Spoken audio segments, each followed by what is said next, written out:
السلام عليكم ورحمة الله وبركاته. مدرسة أم الأبطال الإعدادية بنات، إدارة غرب الزقازيق التعليمية.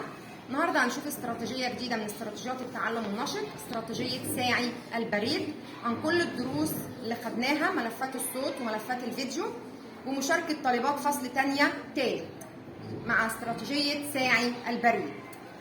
أنا ساعي البريد، معايا جوابات وخطابات، مين يختار؟ أنا ساعي البريد، معايا جوابات وخطابات، مين يختار؟ أنا ساعي البريد، معايا جوابات وخطابات، مين يختار؟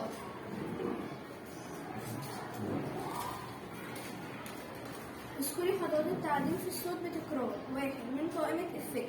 2. اختار الأمر اللي بيظهر لك مربع اكتب فيه عدد مرات التكرار. تاني يا بنات، تاني بصوت عالي.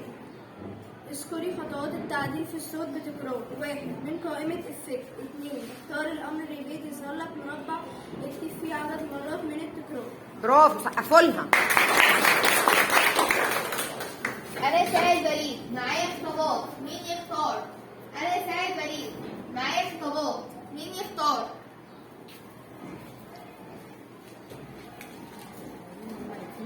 اذكري أنواع صفحات الويب. 1. صفحة ويب تفاعلية، وهي تتيح التفاعل والتعديل والإضافة للمعلومات، وتستخدم لغة HTML أو جافا سكريبت. 2. صفحة ويب ثابتة، وهي لا تسمح بالتعديل، وهي لعرض المعلومات فقط، وتستخدم لغة HTML. سقفوا لها. أنا ساعي البريد، معايا جوابات، مين يختار؟ أنا ساعي البريد، معايا جوابات، مين يختار؟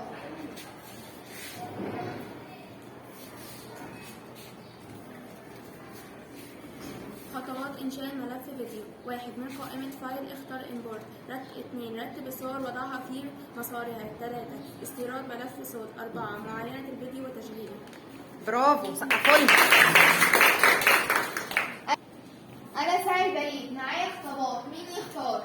أنا ساعي البريد، معايا خطابات، مين يختار؟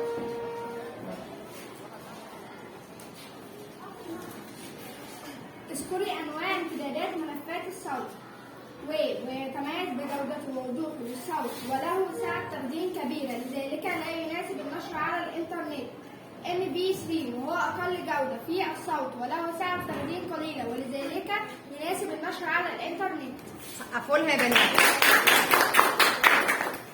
أنا ساعي البريد، معايا جوابات، مين يختار؟ أنا ساعي البريد، معايا جوابات، مين يختار؟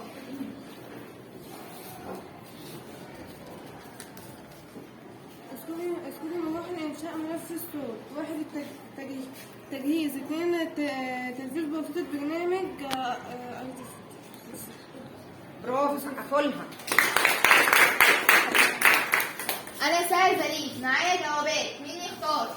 أنا ساعي البريد، معايا جوابات، مين يختار؟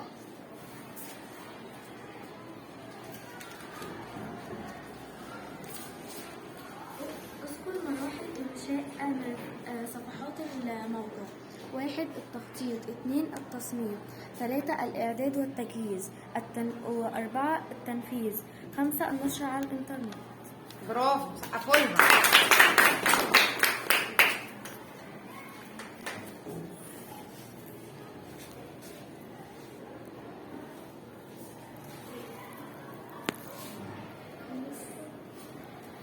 شفنا استراتيجية جديدة ممتعة ولذيذة، استراتيجية ساعي البريد. بشكر كل الطالبات، وبشكر مديرة المدرسة الأستاذة مشيرة السيد، ومعكم داليا عادل، معلم أول حاسب. شكرا لحضرتك.